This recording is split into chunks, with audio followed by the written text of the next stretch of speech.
Hi, Ben from the Sustainable Games Alliance here.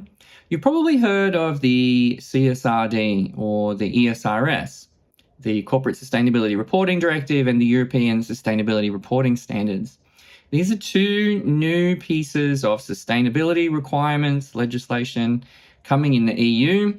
And you might be wondering, how complicated are they? How much effort do I need to devote to them? Can you just leave them up to the night before? Are they the sort of things you could do in a day? Well, I'm going to show you some of the complexity involved in this. Have a look at this. This is the EFRAG data points spreadsheet they produced. So EFRAG have been commissioned by the EU to produce implementation guidance, assistance to businesses to help them meet the requirements of the ESRS. And they've put together this spreadsheet with over 1,000 different data points that are potentially required from your ESRS compliant disclosures. Right? If you're in the larger company size bucket, if you are reporting on the timeline of, say, either due next year for the very largest companies or the year after for the other large ones, you are in for quite a challenge. This is not the sort of exercise that you can do the day of submission, right? This is not a small part of your annual reporting requirements. This is a month-long effort to collect, to screen your activities for things like exposure to fossil fuels, or to produce metrics like your revenue intensity figures, and to consider social impacts and governance impacts.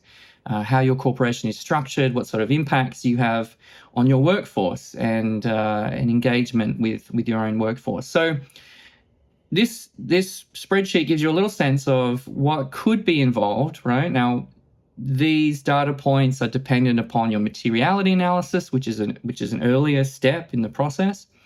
But if you have these potential impacts either on the planet, on sustainability issues, on social sustainability, you could be really facing a tough uphill battle.